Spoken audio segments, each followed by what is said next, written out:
বিভূতিভূষণ বন্দ্যোপাধ্যায়ের গল্প পরিহাস। অনেক বছর ব্যবধানে মানব জীবনে যে নাটক অভিনীত হয়, যে সূক্ষ্ম আবেদনের সৃষ্টি করে, এই গল্পটি তারই গল্প। রামতারক বন্দ্যোপাধ্যায় যখন মারা যান 1265 সালে, তখন তার সম্পত্তি বেশ ভালোই ছিল কুড়ুলগাছিতে। রামতারক বন্দ্যোপাধ্যায়ের স্ত্রী পুত্র ছিল না। তিনি তার সম্পত্তি ছোট ভাই রামগতিকে দিয়ে গেলেন। সন্ধ্যার সময় ছোট ভাইকে ডেকে বললেন, কিছু মনে করিস নে রামা, অনেক মামলা করেছি তোর সঙ্গে বিষয় নিয়ে, সব তো রেখে যেতে হলো, সঙ্গে কিছুই নিয়ে যেতে পারলাম না। এখন সব বুঝতে পারছি ভাই, কিছুই কিছু না, নকলের জন্য আসল হারিয়ে বসে আছি। একটা কথা বলি শোন, উঠোনের ওই জবাতলায় আমার 100-5 টাকা পোঁতা আছে, তুলে নিস। রামগতির সঙ্গে দাদার মুখ দেখা দেখি ছিল না বহুদিন থেকে। কেউ কারো বাড়িতে যেত না, যদিও পাশাপাশি বাড়ি। রামগতি কেঁদে ফেলে বললেন, দাদা তুমি কি বলছো? আমি যশাইকাঠি থেকে নীলমণি কবিরাজকে কাল সকালেই নিয়ে আসব। কোনো ভয় নেই দাদা, তুমি ভালো হয়ে উঠবে। রামতারক ম্লান হেসে বললেন, এদিকে আয়, আশীর্বাদ করি। নীলমণি কবিরাজকে আর আনতে হয়নি। শেষ রাত্রের টাল আর সামলে ওঠেনি বৃদ্ধ রামতারক। দাদার শ্রাদ্ধ শান্তি রামগতি পল্লীগ্রামের হিসেবে ভালোভাবেই করলেন। লোকে তাকে ভালোই বললে। এতদিন দাদা মামলা মোকদ্দমা করে ছোট ভাইকে নাস্তানাবুদ করেছিলেন, অনেক ফাঁকি দিয়েছিল বুড়ো। রামগতি ভালো প্রতিশোধই নিয়েছে। শ্রাদ্ধ শান্তি চুকে যাবার পর একদিন রামগতি তার চাকর হারাধনকে ডেকে বললেন, হারাধন, একটা কোদাল নিয়ে চল তো আমার সঙ্গে দাদার বাড়ি। কেন গো ছোটবাবু, কি হবে কোদাল? চল না বলছি। দাদার বাড়ির উঠোনে পৌঁছে হারাধনকে বললেন, এই জবা গাছের তলায় খোঁড় দিকি ভালো করে। কেন? দাদা বলে গিয়েছিল, টাকা পোঁতা আছে ওর তলায়। তুমিও যেমন পাগল, টাকা পুঁতে রেখে গিয়েছে তোমার জন্যে, তুই খোঁড় দিকি ভালো করে, বকিস নে। হারাধন এ সংসারের বিশ্বাসী পুরনো চাকর, অনেক দিন থেকে রামগতির কাছে আছে। মনিবের উপর অনেক সময় সে হুকুম চালায়। ভালো মানুষ রামগতি হাসি মুখে সহ্য করে। অনেকক্ষণ ধরে খোঁড়া হলো, কিছুই পাওয়া গেল না। রামগতি বললেন, উত্তর দিকে খোঁড় দিকি। আবার খানিক পরে বললেন, পেলিনে? আচ্ছা, দক্ষিণ দিকে খোঁড়। 6 ঘন্টা খোঁড়াখুড়ির পরেও কিছু পাওয়া গেল না। রামগতি এই টাকার উপর নির্ভর করে দাদার শ্রাদ্ধে কিছু বেশি খরচ করে ফেলেছিলেন। হারাধন বললে, তখনই বললাম ছোটবাবু, ও বড়বাবুর আর খেয়ে দিয়ে কাম নেই, আপনার জন্য টাকা পুঁতে রেখে যাবে। তাই তো বললে যে দাদা মৃত্যুর কিছু আগে। অমন বলে, রোগের সময় কে কি বলে তাই কি আর দেখতে গেলি চলে। এই ঘটনার কিছুদিন পরে রামগতির মৃত্যু হল।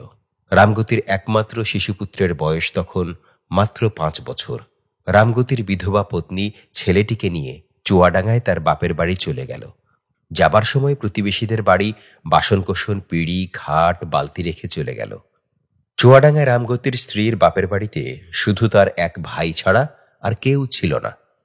ভাইটি মূর্খ এবং গুলিখোর, অবস্থা ভালো নয়, অতি কষ্টে সংসার চলে।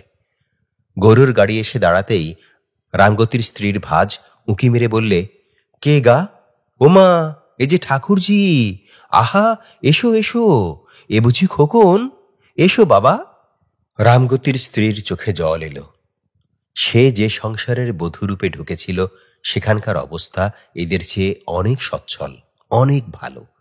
রামগতির অংশে 30 বিঘে জমি ছিল প্রজাবিলি, কিছু খাজনা এবং কিছু ধান পাওয়া যেত। খাওয়া দাওয়ার অবস্থাও ছিল অনেক ভালো। কিন্তু রামগতির স্ত্রী শিশুপুত্র নিয়ে সেখানে থাকতে সাহস করেনি বলেই দাদার আশ্রয়ে এসে পড়ল। গোড়া থেকেই সে ভুল করেছিল। গুলিখোর দাদার ঘরে সব দিন চাল থাকে না।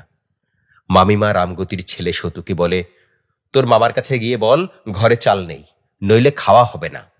সতু গুলির আড্ডার দোরের কাছে ভয়ে ভয়ে এসে দাঁড়িয়ে বলতো, ও মামা। কেউ কথা বলে না। আড্ডার রকম দেখে সতুর মুখ দিয়েও কথা বেরুতে চাইত না। সেখানে দেওয়ালে হেলান দিয়ে সারি সারি লোক বসে আছে, মুখে তাদের লম্বা প্যাকাটির নল, কলসির কানা ভাঙার উপর বসানো থেলো হুঁকোর সঙ্গে সেই নল লাগানো। কারো বিশেষ হুঁশ নেই। চোখ বোজানো অবস্থায় গল্প চলছে ওদের মধ্যে। সতু বুঝতে পারত না সেসব গল্পের মানে। তখন তার বয়স ৮-৯ বছর হবে। মামাকে আবার ডাকত, ও মামা। মামা আস্তে আস্তে চোখ চেয়ে বলতো, কে রে? আমি সতু, মামিমা পাঠিয়ে দিলে, ঘরে মোটে চাল নেই। চাল নেই? আচ্ছা বস, এমন চাল খাওয়াবো তোর মামিকে, বুঝতে পারবে চাল কাকে বলে। আবার আধ ঘন্টা। মামার সাড়া সংজ্ঞা নেই। বেলা হয়ে যাচ্ছে, মামি ভাত চড়াবে কখন? তারও খিদেতে পেট জ্বলছে। সে আবার ডাক দিলে, ও মামা। কে রে? আমি সতু, চালের পয়সা দাও মামা, ঘরে চাল নেই কিচ্ছু।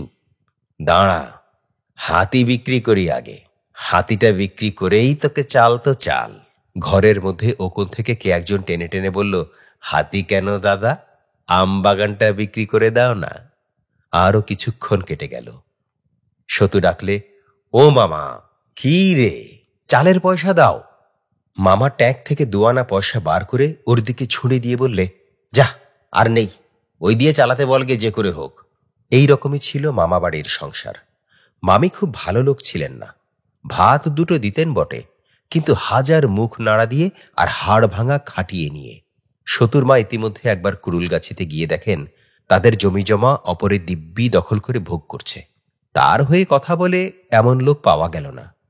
মামলা করা একা মেয়ে মানুষের কর্ম নয়। দেখে শুনে তিনি আবার বাপের বাড়ি চলে এলেন। সতু গ্রাম্য পাঠশালায় লেখাপড়া শিখে 2 ক্রোশ দূরবর্তী চুয়াডাঙ্গার হাই স্কুলে ভর্তি হল। কয়েক বছর অতি কষ্টে পড়াশুনো করে সে 2য় বিভাগে এন্ট্রান্স পাশ করলে। তার বয়স তখন 18 বছর। এই সময় সতুর মা পরলোক গমন করলেন। সতুর মামিমা ওকে বললেন, এইবার একটা চাকরি টাকরি দেখে নাও বাবা, সংসার আর চলে না। তোমার মামাও তো বুড়ো হয়েছেন, আর তার ক্ষমতা নেই চালাবার। মামাতো ভাই দুটি ছিল অজ মূর্খ, বর্ণজ্ঞান পর্যন্ত তাদের হয়নি। পরের গাছের আম কাঁঠাল চুরি, এই ছিল তাদের কাজ। সতুর চেয়ে বয়সেও ওরা ছোট ছিল, সুতরাং সতুর উপরে পড়ল গোটা সংসারের দায়িত্ব। একদিন ওর মামি বললেন, সতু, একবার যা কুরুলগাছিতে। ঠাকুর জামাইয়ের অনেক সম্পত্তি ছিল, ঠাকুরঝি অনেক বাসন কোষণ পরের বাড়ি রেখে এসেছিল শুনতাম, দেখে আয় দেখি বাবা। সতুর মাও তাকে মরবার সময় এই কথা বলে গিয়েছিলেন। বলেছিলেন, অমুক অমুকের বাড়ি বাসন আছে, রূপোর খাড়ু আছে। দাদার তো এই সংসার, কখনো আনতে ভরসা পায়নি, উড়ে যেত এতদিন। তারা খুব বিশ্বাসী, আমার নাম করে জিনিসগুলো ফেরত নিবি তাদের কাছ থেকে। বৌমাকে তো দেখতে পেলাম না, বৌমাকে দিয়ে বলবি আমি দিয়েছি তাকে। অনেক দিন পরে সতু এলো কুড়ুলগাছিতে। 5 বছর বয়সে এখান থেকে চলে গিয়েছিল। সে কথা কিছুই মনে নেই। বাবার কথা মনে পড়ে ওর চোখে জল এলো। হারানো শৈশবের কত আবছায়া অস্পষ্ট স্মৃতি মনে জাগে। যেন ওই জানালার ধারে রোয়াকের কোণে কবে বাবা তাকে কোলে নিয়ে আদর করেছিল, সেই মুখখানা আজও মনে পড়ে। পুরনো বাড়িতে ঢোকা যায় না, ঘন জঙ্গলে উঠোন ঢেকে ফেলেছে। ছাদের কার্নিশে জিউলি গাছ মস্ত বড় হয়ে উঠে আছে, আঠা ঝরাচ্ছে। বট গাছ গজিয়ে ফল প্রসবের অবস্থায় এসে পৌঁছেছে। তবুও সে পরের বাড়ি থাকল না। জন ধরে বন জঙ্গল কাটিয়ে এবং একটা ঘর পরিষ্কার করিয়ে নিয়ে সেখানেই থাকল। সঙ্গে এনেছিল একটা ছোট বিছানা, মশারি আর বালিশ। যাদের নাম মা করেছিল মৃত্যুর আগে, সেসব জায়গায় গিয়ে বাসন চাইলে সতু। তারা বললে, হ্যাঁ বাবা, সে কি কথা, আমাদের কাছে বাসন? সে কবে নিয়ে গিয়েছে তোমার মা? সে কি আজকের কথা বাবা? না না, থাকলে যে দেব না, তেমন অধর্ম কাজ কখনো হবে না আমার হাড়ে। না বাবা, সেসব তোমার মা নিয়ে গিয়েছিল। কেউ কিছু দিলে না। অথচ তাদের অবস্থা ভালো, কোঠা বাড়ি, 2-1 জনের দোতলা বাড়ি। সবাই হাসি মুখে মিষ্টি কথায় ফাঁকি দিলে ওকে। 2টো বাঁশঝাড় গ্রামের শ্যাম চক্রবর্তী দিব্যি ভোগ দখল করছেন খবর পেয়ে সেখানে যেতে বৃদ্ধ শ্যাম চক্রবর্তী হেসে বললেন, এসো বাবা এসো, ও বাঁশঝাড় আমারই। সীমা ছাড়া হয়ে পড়েছিল বলে তোমার বাবার সঙ্গে গোলমাল হয় ওই নিয়ে। গাঁয়ের 5 জনকে জিজ্ঞেস করে দেখো, ও আমার পৈতৃক আমলের বাঁশঝাড়। মিটে গেল। সতু ছেলে মানুষ, বিষয় সম্পত্তির কি বা বোঝে, কি বা জানে? ছেলে মানুষ পেয়ে সবাই ফাঁকি দিল ওকে। কেবল মুড়োর পাড়ার জীবন ডাক্তারদের বাড়ি ও সত্যিকারের স্নেহ পেল খানিকটা। জীবন ডাক্তারের স্ত্রী ওকে বললেন, তুই তখন এতটুকু, এখানে আসতিস, তালশ্বাস দিতাম হাতে, খেতিস বসে বসে। আহা, তোর মার তো আর মরবার বয়স হয়নি, অল্প বয়সে মারা গেল। অল্প ভোগী লোক, বস, দুটো মুড়ি খা। কে একজন একদিন ওকে এসে বললে, বাবু, আপনারে ডাকছে আমাদের পুরনো চাকর হারাধন। সে উঠতে পারে না বিছানা থেকে। আপনি এসেছেন শুনে কদিন কেবল আমাকে বলেছে আপনাকে ডাকতে। তা আমার সময় হয় না। সতু হারাধনের নাম শুনেছিল তার মায়ের মুখে। ছেলেবেলায় দেখলেও সে কথা তার মনে ছিল না। লোকটা ওকে একটা ভাঙা কুঁড়ে ঘরে নিয়ে গেল। সেখানে একটা কামরাঙা গাছে পাকা পাকা কামরাঙা ঝুলছে। ঘরের দাওয়ায় একটা মাছ ধরা ঘুনি উপুর করা আছে। ঘরের মধ্যে অন্ধকারে মেঝের উপরে বিছানায় একটা লোক শুয়েছিল। সতু ঘরে ঢুকতে লোকটা বিছানায় উঠে বসবার চেষ্টা করলে। মুখের দিকে চোখ চেয়ে বললে, কে? খোকন, আমার খোকন সোনা, আয়, কাছে আয়, ভালো করে দেখি, কোলে পিঠে মানুষ করেছি রে তোরে। লোকটা হাউ হাউ করে কেঁদে উঠল। সতু তো অবাক, চুপ করেই রইল সে। লোকটা বললে, বাবা, তোমারে ডেকেছি কেন বলি? আমি মহা পাপ করেছিলাম, তোমার কাছে সেটা বলি। আমার সব গায়ে ঘা হয়েছে, তার উপরে জ্বর, খেতে পাইনি, কেউ একটু জল মুখে দেবার লোক নেই। তোমার জ্যাঠামশায় মরবার সময়ে তোমার বাবারে বলে তাদের উঠোনে জবাতলায় 500 টাকা পোঁতা আছে। আমার এসে টাকা তুলতে বলে তোমার বাবা। আমি মাটি খুঁড়ে দেখলাম একটা পেতলের বগনের কানা দেখা যাচ্ছে। আমি তার উপরে অমনি মাটি চাপা দিয়ে ফেললাম। কুবুদ্ধি চাপলো মাথায়। তোমার বাবাও দেখলে না। আমি অনেক দিনের বিশ্বাসী লোক, আমি কি আর ফাঁকি দেব? রাতারাতি সেই টাকার বগ্ন আমি তুলে নিয়ে গিয়ে, তোমার কাছে বলতে লজ্জা করে, আমার এক বিটি হয়েছিল, তার হাতে নিয়ে গিয়ে দিলাম। সে টাকা আমার ভোগে হয়নি বাবা, সেই মেরে দিলে টাকাটা। দিন 15 পরে টাকা নিয়ে সে গঙ্গার ওপারে তার বোন ভগ্নিপতির কাছে চলে গেল। তোমরাও এখান থেকে চলে গেলে। আমার সেই থেকেই খারাপ অবস্থা, এখন আর খেতে পাইনি। যতদিন শরীরে শক্তি ছিল জোন খেটে পেটের ভাত চালিয়েছি। এখন বুড়ো হয়ে গেছি, রোগগ্রস্ত, আর খেতে পাইনি।